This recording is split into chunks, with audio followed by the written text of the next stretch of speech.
2027. We'll be joined by governance expert Stella Agara in a short while.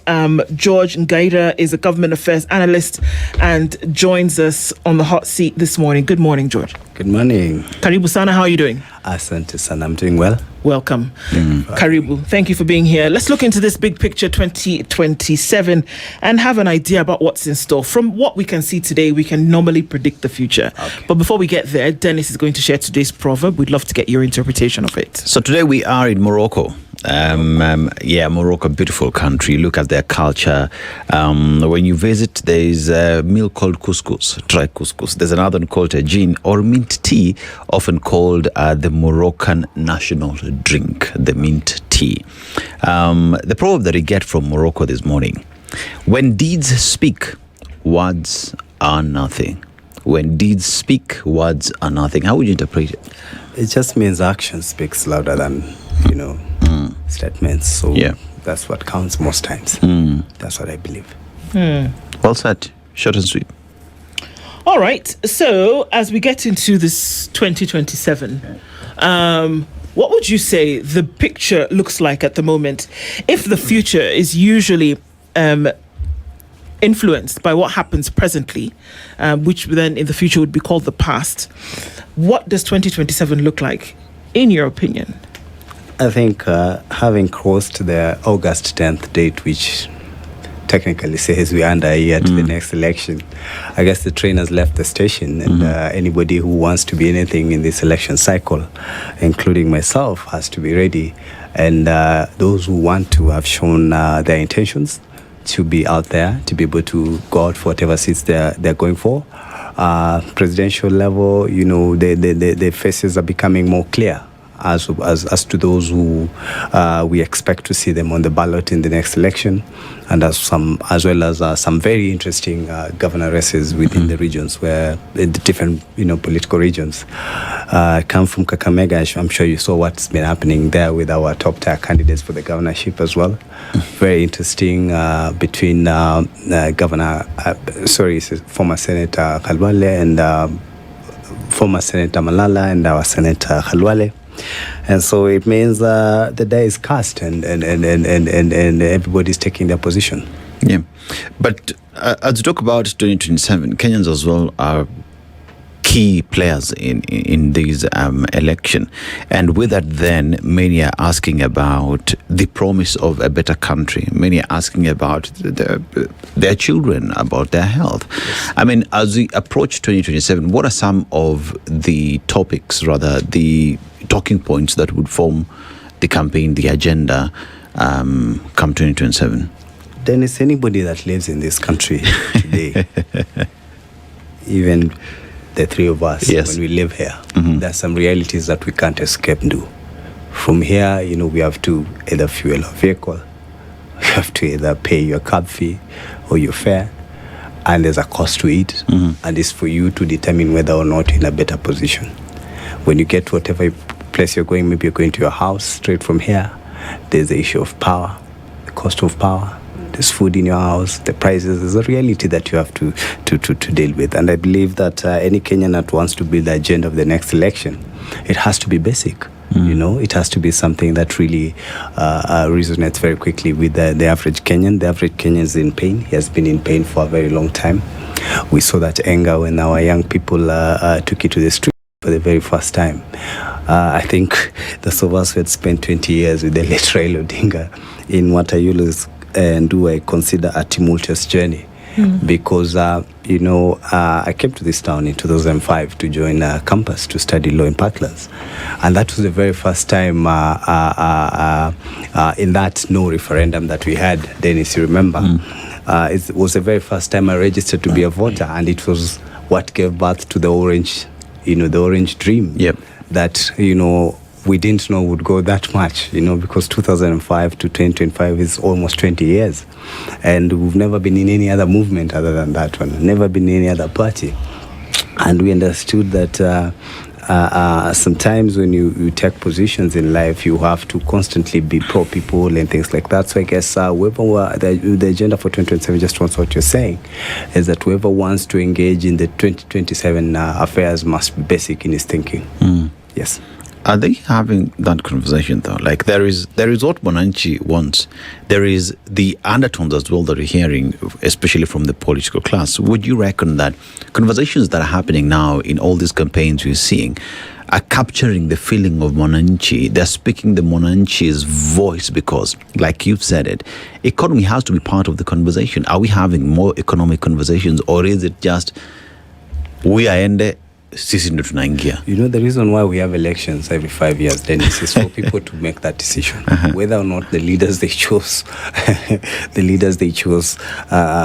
lived up to their expectations and what they promised.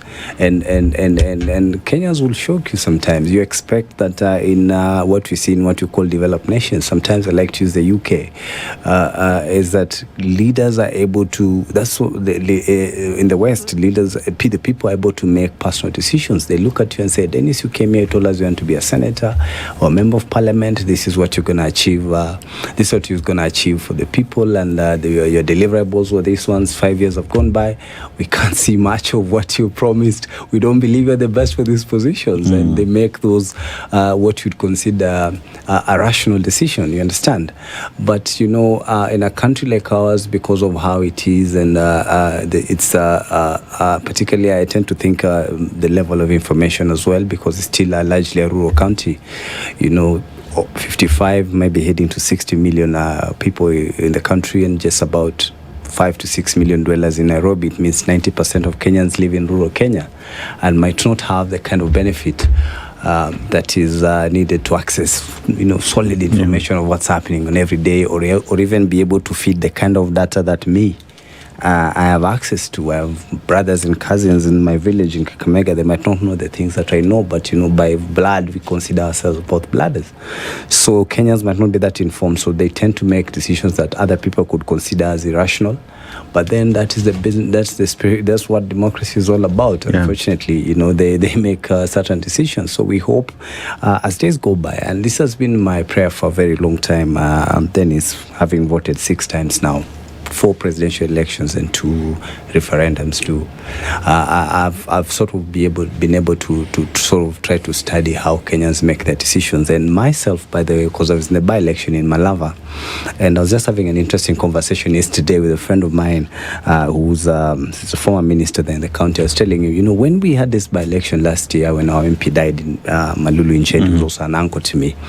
And we were considering going for that seat, member of parliament for Malava. And ODM kept taking us in circles until we ran out of time. And eventually, when we decided to just get another vehicle and move on because of this broad-based nonsense that we didn't believe in, is that we had to get a different party, and at that particular time. And I tell you, we landed I landed home, and even the people that considered my own were saying, no. We have to deal with the root of first year. Anybody else who's coming as a third horse and a fourth horse is a spoiler, is paid, and all those things they brand you whenever you come up in an emotionally charged by-election like that one. What's interesting though is that the guy that they were really rooting for, Seth Panyako, is now full-blown Ruto sympathizer. So I was telling my brother, why were you insulting me?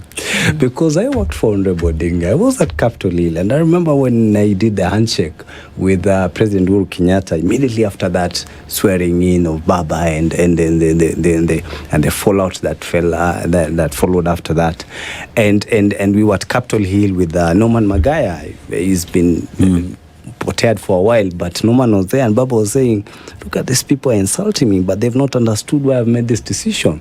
I had options on the table, and I thought, what works best for my people? Do we continue fighting, or do we reconcile with government and ask ourselves, where did we go wrong?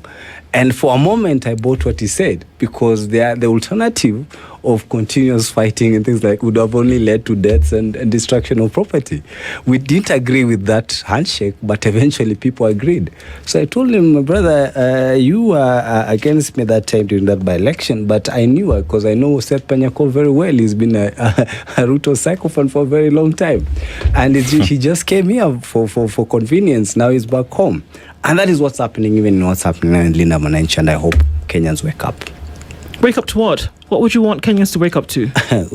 Kenyans to wake up and change the way they make their decisions when they're choosing their leaders, because then we need to drift towards more rational thinking as opposed to irrational thinking, because that is where the difference is. You understand? Because sometimes we get too emotional and then we fail to see, have foresight of what is ahead of us. And we want to make quick decisions just based on emotions, and then we end up with the same leaders that are taking us back. Yeah. So do you think there's something fundamentally wrong with how Kenyans make decisions? Because we are looking into 2027. Absolutely. And what's going to topple the apple cart in this case is how a vote is cast. Not the method, but the decision. So do you think Kenyans make the wrong decisions? Not just Kenyans. You know, it's a catch-22 situation, because in a democratic state, you can even go to a ballot and vote for a pig. Remember the Okoa Kenya signature, if that's what makes you happy. You remember the Okoa Kenya signatures, Dennis? And the people had animals and all these things. The IBC said these are the signatures we collected. And if not for our assumption, because then I was in that Okoa team, we felt like we were sabotaged. If truly there are human beings who took the time to draw animals and did like that, you might think they're stupid, but they were exercising their right. Nobody forced them. Nobody walks into a polling station and then they put a gun on his head to decide what they do with their ballot paper. They go there and do it the way they feel like, isn't it? And the outcomes that we get out of those elections are actually assumed to be the true reflections of the people's opinion. So you might go there and say, you see, we had an assumption in 2022 that Western region is a full-blown Azimio stronghold. I tell you this, my brother, in Bungoma County, which is my maternal county, my mother comes from Bungoma. I went there for an event, and I think it was the current governor, Governor Lusaka, who then is like a cousin to my mom, and where I came from. So it was just a local funeral there. And he had a very interesting argument about what's happening, even for the local politics, because he was going against a sitting governor then, Governor Ngamati, and was telling him that, governor has been bragging about his landmark projects. Bungoma County has 9 sub-counties. His landmark projects is saying, I've built a dual carriage in Bungoma town, where the governor comes from, Ngamati comes from. And then he said his other landmark project is the stadium, which is again still in Bungoma town. Then his other last landmark projects, the referral office, still in Bungoma town. It means the other 9 sub-counties have no business with him. And the local voters just said, yes. And I knew this governor is gone. You understand? So the voters make decisions in very different ways. And sometimes you might be very angry at how the decisions are made. But unfortunately, then that's what democracy. Unless we tighten this democracy in such a way, Dennis, that it should be democracy, but it must lean towards rational voting. Which then brings us to the subjects of civic education, Absolutely. Where then you look at attention within which our civic education is given attention. And one would say that really doesn't happen. Even IEBC itself, that should be undertaking that on how Kenyans should vote and whatnot. Political parties educating their supporters on, while selling their agenda as to why they're the best, why they should get that vote, and civic education does not happen. So is it that the political parties are afraid that if they do undertake civic education and Kenyans know exactly what they deserve, perhaps they would be voted out or rejected? Dennis, this conversation of civic education, we've tried it, at least for me, 2 times. But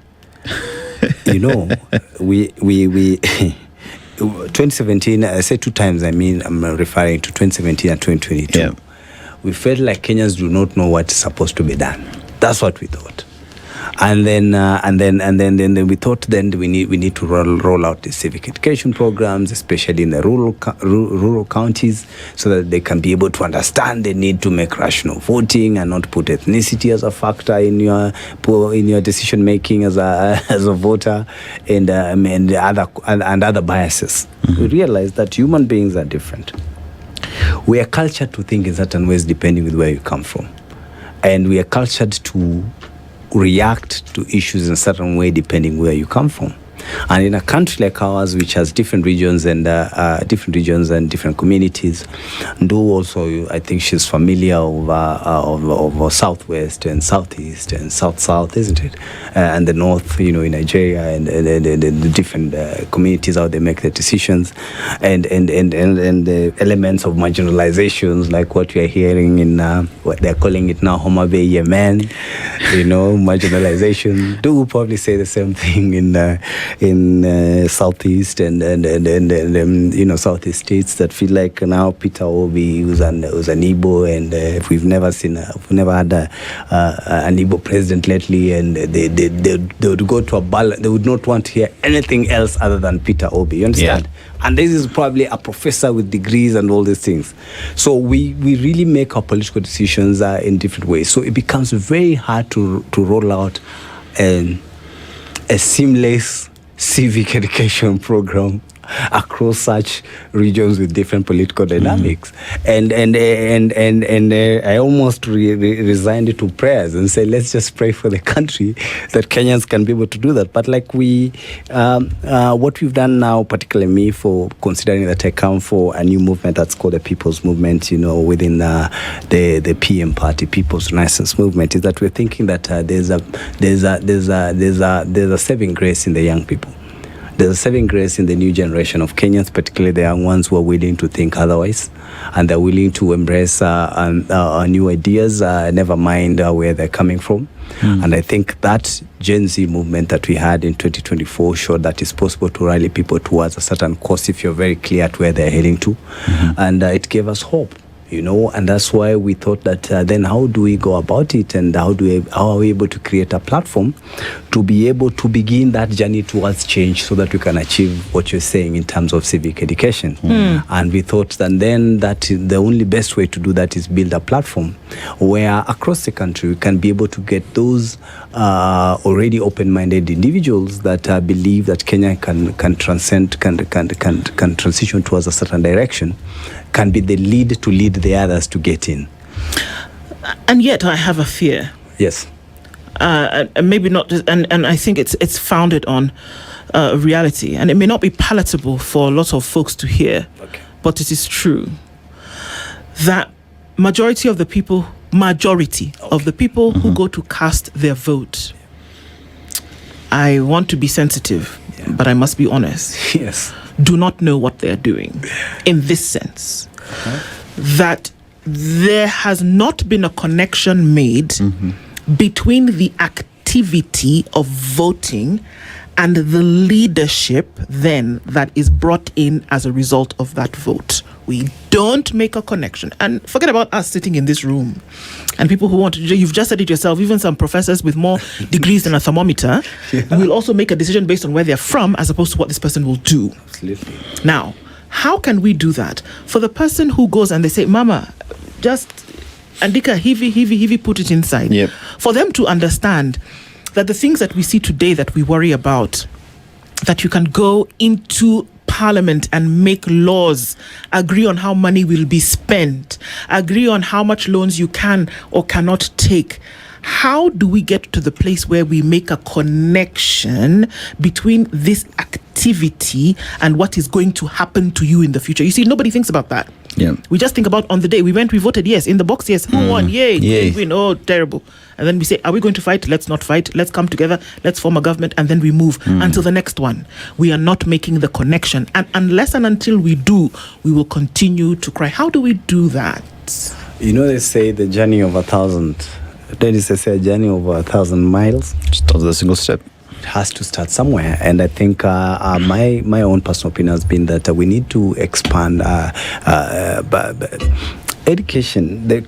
Particularly Kenya, because when you look at even our level of urbanizations, I think it's just about 20 or 30%. So 70-80% of Kenyans are still living in the. We can be able to improve civic education in the context that we get more Kenyans to be more informed of what is happening in the country, just to as a benefit of doubt, so that first of all they know the information. Even though I'm biased and I'm going to give somebody the opportunity, somebody to become what he becomes because he's my brother or my tribesmate. But first of all, that have access to information to know what's happening in the country, it allows somebody to be able to rethink their ideas as they go by. I think civic education would be very good within the communities. And then there's something else as you're speaking, I was just replying what I think I must have lost imenipotea kidogo, is that we can then bank on the new generation of leaders, because then they come in not as but I want to say incited. When you've already cultured into not a system, you've already been cultured into a system for so long, it becomes too hard to change on short notice. But somebody who's fresh and new, hasn't been, me, the first time I realized I belong to a community was when I came to college here.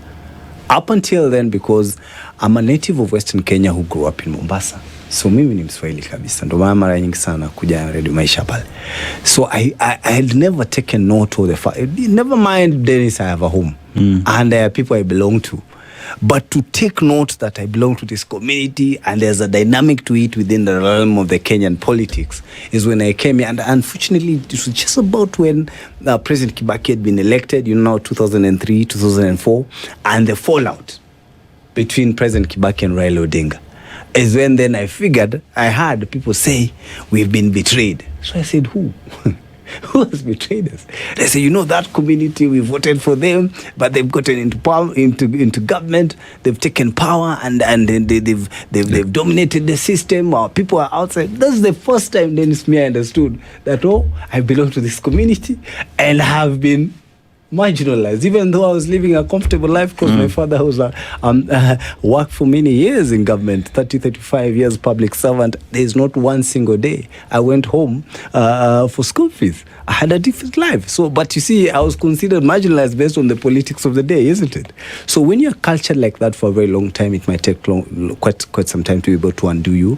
But the people in the community, in the communities, you reference people who still live in I don't know where, but the people in the community, we know when we go down to anybody in the smallest community, who is the village drunkard, who is the thief, yes, who is the businessman. We know, for example, that girls who are walking in the village past 7 p.m., don't pass that place where those people sit. Yeah. At the very minute whatever, we know the difference between right and wrong. We know that certain things cannot. We know. So what happens? I'm asking, what happens when we go to vote? We just don't even think it's important to understand that this person who is going to go and work on your laws, your money, and your behavior suddenly should not require some kind of thought from me. No, I wanted to say Kenyan, but I think no voter goes to a polling station. No voter makes a mistake by going to a polling station to make a choice of his own. That's what democracy is across the world.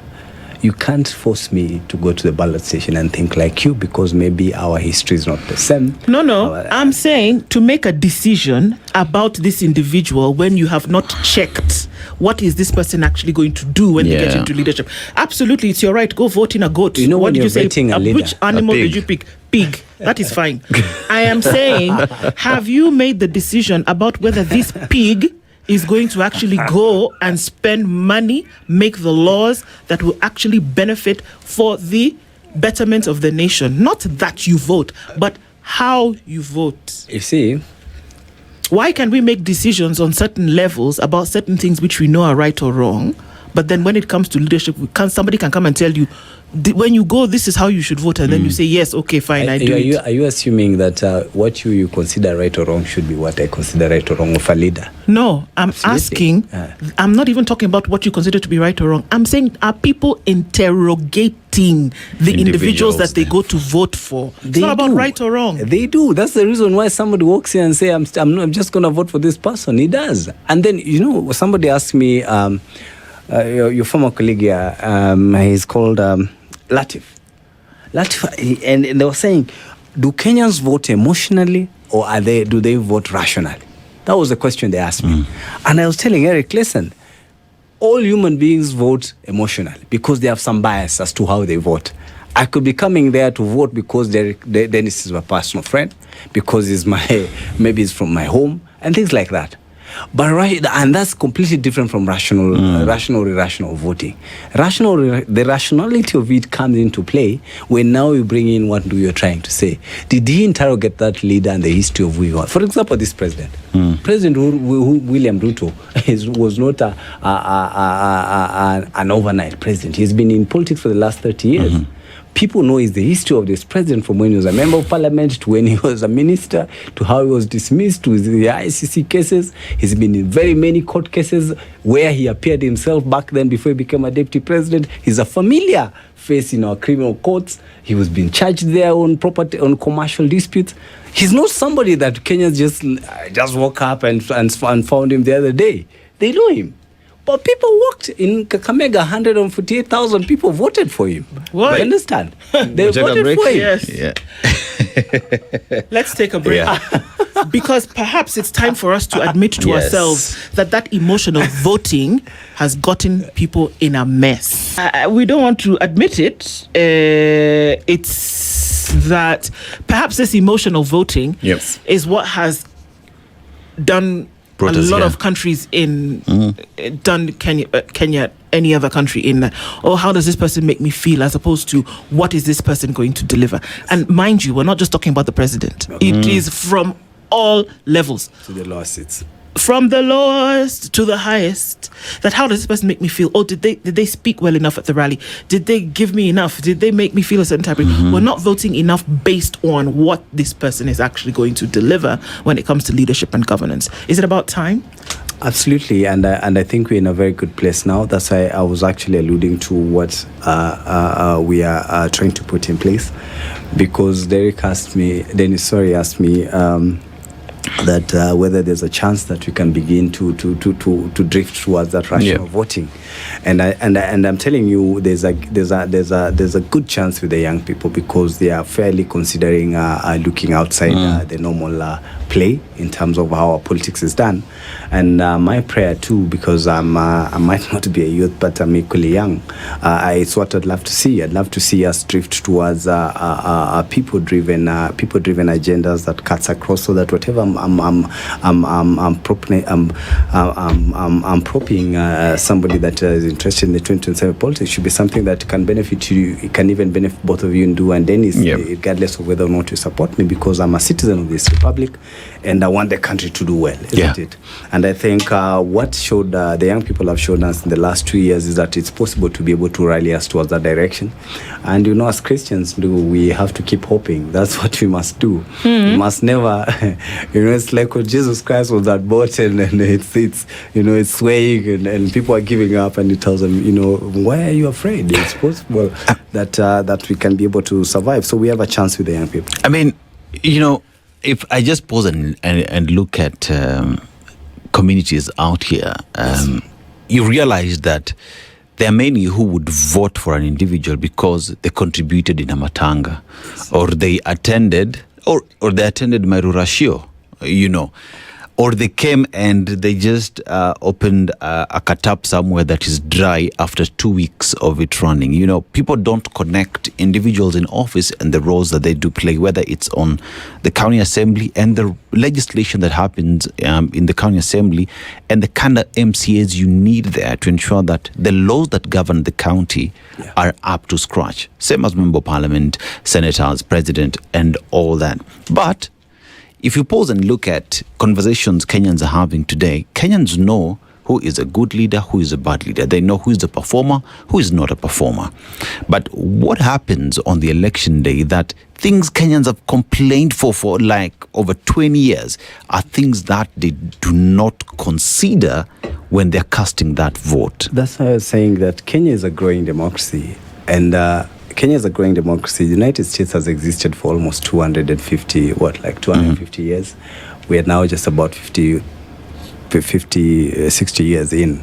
And I guess as days go by, then we can be able to increase. For me, first of all, is the awareness and access to information so that people in the villages and the rural areas can be able to understand the specific roles of the leaders they are voting for. That civic education then will give us the benefit of making that rational decision. Because if I'm not informed, I need to be informed first so that I can be able to make that rational decision in the first place. So access to information is very critical, and that access to information again goes hand in hand with the level of education and our education system and how people get are able to have access to education so that they can have an open mind to be able to interrogate the things that you can interrogate. I have sisters, maybe aunties, who probably at the same age shouldn't do, but they can't think like her, not because they do not want to, but because they've not got the benefit of being access to information and maybe educated to that level. So I think this is a journey that we're going to take for a long time. We are banking big time on the young people, for me, like I'm saying, and that is even what we're doing. We as the PM party, we want to go big on the young people so that we can try and get as many young people in parliament who can then become the drivers in their various constituencies that they come from to be able to get to where we're trying to say. I think there's a difference between voting emotionally and voting based on how somebody makes you feel. There's a difference between the two that I think it is necessary for anybody who is running for political office to make the people feel good about them. It's necessary. But that about how they carry themselves and what it is that they're going to do. Not necessarily because you love me. You know, you can hate me, but I can make you feel good about a certain thing. Very true. Now, Stella, welcome. Boy, Stella is here.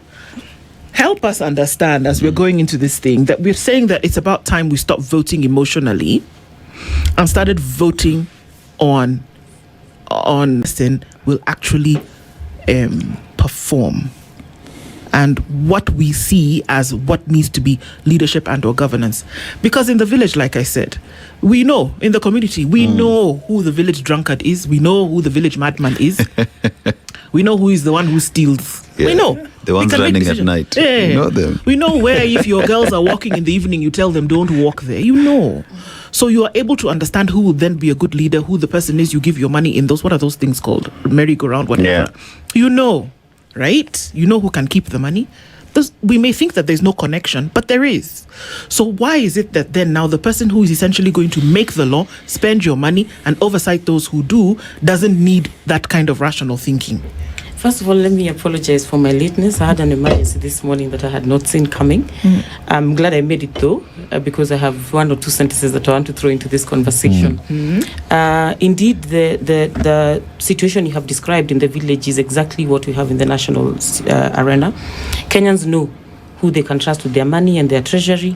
They know who's the village madman, and they also know who they can never give power to, but for some strange reason at the national level, they don't apply the same stringent rules. I'm happy that I found you talking about emotions, because one of the groups that is really beating themselves up for applying their emotions in voting is Mount Kenya. They have beaten themselves up so much and said they brought in our current president through emotions. Unfortunately, they seem to be going back to the same trend, working on emotions and not necessarily thinking through some of the actions that they are going to take. I think most Kenyans must be driven to start thinking about their interests in elections, begin thinking about who is going to deliver on those interests, and most importantly, begin thinking about punishing people who don't deliver for this country. Gen Z had brought us very close to that place where we were actually talking about accountability, responsibility, what an office requires and what a person is doing. As a matter of fact, we had started having conversations about the people who promise things that are not within the mandate of the office they are taking. Right. But that conversation has been driven back by the status quo, wanting to coalesce around tribes, wanting to deliver kingpins and use those as vehicles to transport the madman, the thief, and the good leader in one bus. I am saying that we must all prepare now to select the right people, even if we have to go into that bus and look for the thief and tell them to get out of the bus. I don't know if everyone is ready to do the same. If only we can exercise voting that checks the individual and we stop looking at the vehicles that are being created, we are going to protect ourselves. If we don't, I'm afraid we are headed for the same kind of trouble that we always get after every election. Stella, Is there a possibility that Kenyans know exactly what it is they're doing, even electing that madman? Why do I say that? Because Kenyans know what is right and what is wrong. Because assuming a population where M-Pesa is a big thing, everybody with their PIN, no one ever keys in the wrong PIN. That means everybody knows what is wrong and what is right.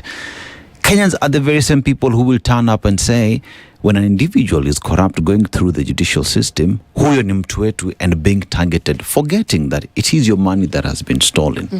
So then, if that is where we find ourselves as a country, how do we, as individuals seated here, change that conversation to make sense that if it's 12 billion that was lost, individuals who died in hospital died because 12 billion was stolen. So you do not need to vote this person. Perhaps you need to push authorities for this person to be jailed, because we're not having those conversations.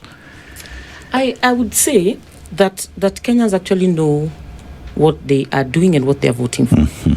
But when I say they know what they're doing and what they're voting for, it is based on the information that they have available. And I'm glad I found my colleague talking about informed voter.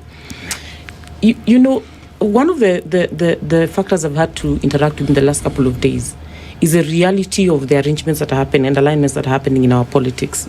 And I suspect that one of the groups that will be the most disappointed when the chips fall where they should will be Gen Z, because I think they're the most hopeful for change. Absolutely. Most hopeful for change. And when they discover the kind of games and trickery that our politicians are playing right now, they will be extremely disappointed. And I suspect it is in the best interests of our current president that Gen Z gets so disillusioned that they don't show up to vote. If they have information that their savior is Dennis, and I'm speaking very cryptically, and they make a decision that they're all going to follow Dennis and they're all going to support Dennis, they're using their money sometimes they're being supported to support him, and then eventually they get to the ballot and they find that Dennis was a trickster.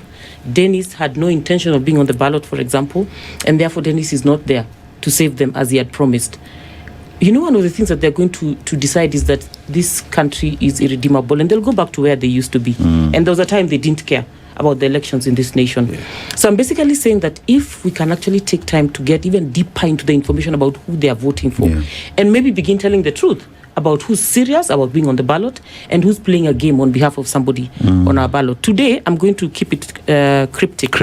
Because of some moving parts and some decisions that are currently being made. But the truth is, if you follow the money, you will know who's serious about this election. You will know who's playing games. You will know who's dancing on stage, but they are on a different arena and they are not with you in this conversation. A reminder also to all the voters, not just Gen Z. This also applies to women, because I have worked with women supporting elections, women mobilizers. They are the kingmakers, and majority of them sometimes believe in supporting an individual because they say sisi huyo ndo tunamfeel, tunamwamini. Sometimes they say things like ni mtrue. But what is mtrue, you know? Does Mtrue deliver the services that you need at the end of the day? We have the kind of governor we have in Nairobi because he has dimples. Those dimples we are paying dearly for. Are we able to just raise the bar a little and start having conversations about the right things? Save for dimples, what else can this person do? Do they have a track record for delivery? Are they the kind of person who care about life? Are they the kind of person who will allow themselves to serve this nation in a way that then will transform our country? Have they stolen anything from anybody? We made a huge mistake electing a man for president who has been accused of corruption, has been accused even of participating in the post-election violence. Not just participating, but, you know, as a key mobilizer for the post-election violence. A man who seems really not to care about our social democracy and is a capitalist par excellence. So for him, it is profit for him and his cronies before Kenyans. So we should not be surprised that we got what we got out of this election. And for this reason, we must ask ourselves, what leadership philosophy do these people carry? What does Rigiji believe in as a leadership philosophy? What does the emeritus, former CJ Maraga believe in as a philosophy for leadership? leadership. If you are planning to have Babu Owino as your governor, what philosophy does he believe in, you know? And when you say Mimi ndio Sifuna, behind Mimi ndio Sifuna, what is the philosophy of leadership that is coming up with? Has he thought about one? Or he hasn't even had time to do so because of the kind of pressure that he's gathered along the way as tides were changing for him? If we don't ask those questions, we will find people in power who are either going to come and continue the capitalism that this gentleman is exercising in this country, are going to continue the looting that is continuing in this nation, and are also going to be very responsible about answering to Kenyans because they don't care. They don't care. They don't have a philosophy. They don't account to you. And so they can tell you, if you hear that there are goons in one place, don't go. Because they are capable of aiding and abetting crime as long as it's serving their purposes. My message today is that Kenyans need to stop looking at things on the surface. Number 2, stop watching the news and concluding based on what is on the news who you're going to vote for. Can you take time to research about your leader? Find out what this person has done. Find out what they have not done. Yeah. And then after you do that, also take time to decide if you truly, in the words of Ndo, feel right about this person. Because we normally have caution. We normally say this one, we are king here at Tumaliza. You know. So check that feeling. And if you feel it once, don't doubt your conscience. That person is not supposed to be a leader in this nation. Yeah. Stella couldn't have come at a more appropriate time than the way she's done, because it's just drifting there. That's where my heart is, because what we've gone through this week, and allow me a minute to just put this across, is that the Linda Mwananchi battle and the fallout that is purported within the Linda Mwananchi affiliation, which is where I belong to, has been that the young people of this country have a message they've put across. They've said they want a fresh start because they believe what you're having and we're being forced to be, people are trying to serve us on the table, is something we've had so many times before.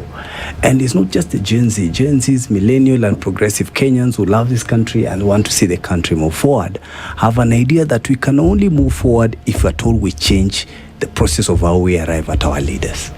And that's why the struggle that has been within the Linda Mwananchi, because the original dream that had picked up naturally. Nobody sat and said we are going to build something called Linda. There was an agitation by the young MPs last year over young MPs led by Caleb Amisi and Sifuna, and they were trying to prop up something called Kenya Moja, you remember? And they were trying to say we need a new generation of leaders. They didn't have a party, an office and things like that. It was not formal. And then when it picked up, then the activities of unfortunate death of Baba and then the fallout within ODM created the kind of mileage they needed to become a solid brand on a political platform. Then all of a sudden, when they realized that the Kenyans have accepted them, other people infiltrated the system, you understand? And they started coming in with their own personal interest to a level where that we had to fall back and say, let's, in my journey of within the advertising field, is that one time when we were trying to bid for a business, a long time ago, about around 2010 there, maybe 15 years ago, at the then old Safaricom house there. And then we were trying to pitch this big reality TV show out of what used to have Big Brother and Project Fame, and said maybe you can have a music reality show, but which with the guest hosted in an environment like a Big Brother. Then we came up with a budget, we went to Safaricom. And then we gave this big show. We were not successful. And then later on, one of the ladies that was part of the team came to us and told us, Ngaira, in big companies like this ones, Dennis, there are people who are paid exclusively not to be carried away with the side shows that you give on the table.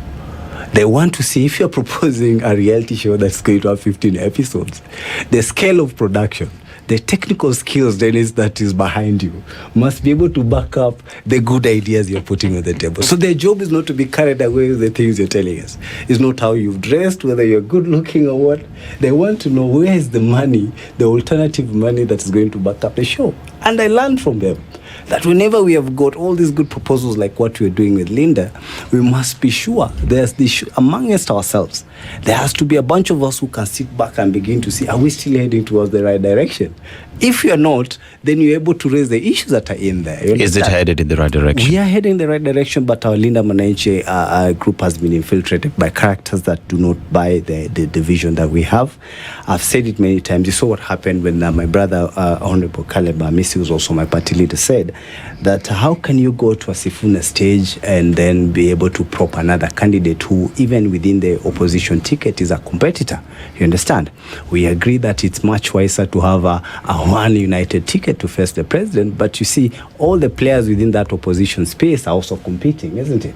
And so when you raise that, immediately the day that followed, you saw the barrage that was there on social media and on Twitter, and they say these are NIS, these are things like that, because there are characters within that platform who do not belong to Linda Mwananchi. They belong to some other parties. They already have presidential candidates wherever they're coming from, but they come on Sundays to fill the Linda stage, but then midweek they're somewhere else plugging their presidents and vice presidents over there. Then they expect us to be able to do that. You've hosted Karoli Omondi, Andrew. Karoli Omondi is the spokesperson of Linda Mwananchi. He sits in the middle of the activities of Linda Mwananchi. But also Karoli Omondi happens to be the Secretary General of Azimio. Azimio is a different political faction. It has a chairman, Uhuru Kenyatta, and a current leader who is Kalonzo Musyoka after the demise of Raila Odinga. Both Kalonzo Musyoka and Edwin Sifuna are leading two different political factions and are planning to compete for that opposition ticket. When you're in the middle of the two factions, it clearly tells you that somebody is playing dual roles, isn't it? And that's one. That's two. When you're leading a political outfit that is pushing for generation change, you do not want to, again, align it to the old folks, not to say they're bad, but you don't want to align it to the old folks who are selling the old agenda. Yeah. That is where we have a problem. Stella, then one will ask the question, who will build the cat? As we head to 2027, what must we do for Kenyans not to nakufeel kona dimples? Vote right. I'm going to answer the question of who will build the cat, but let me just pick up something that Ngaira spoke about. Remaining true to Linda Mwananchi. I'm wondering whether we are all on the same page on what was true about Linda Mwananchi to begin with. Okay. We are hearing reports from different individuals about what was true. Assuming we don't know what was discussed in those boardrooms. Not that we don't know, we know. But assuming we don't know, then let's look at what Mwananchi has been asking them for, because they're not vying for their own sake, they're buying for Mwananchi. Mwananchi has been telling them that the person we want to beat is to have a united opposition and have one person getting all the votes from the opposition basket. I personally believe that if we are not careful, this thing is going to scatter in every direction. And the reason why it's going to scatter is not because it has been captured by strange people. It has actually been captured by the enemy of progress. And the more friends that are being made around this arrangement, the more enemies are being gathered around this conversation. And the truth is that Mwananchi is not picking that up. I know for a fact, because I engaged in several conversations last week, that got me thinking that Mwananchi is not picking up the fact that the dream that they had either been sold or remained truthful to the Linda Mwananchi dream too, is actually the Honorable Babu Owino and Orengo. Okay. And they are paying a huge price for it. Hold on to that thought, Stella. Is the Situation Room the only way to start your day?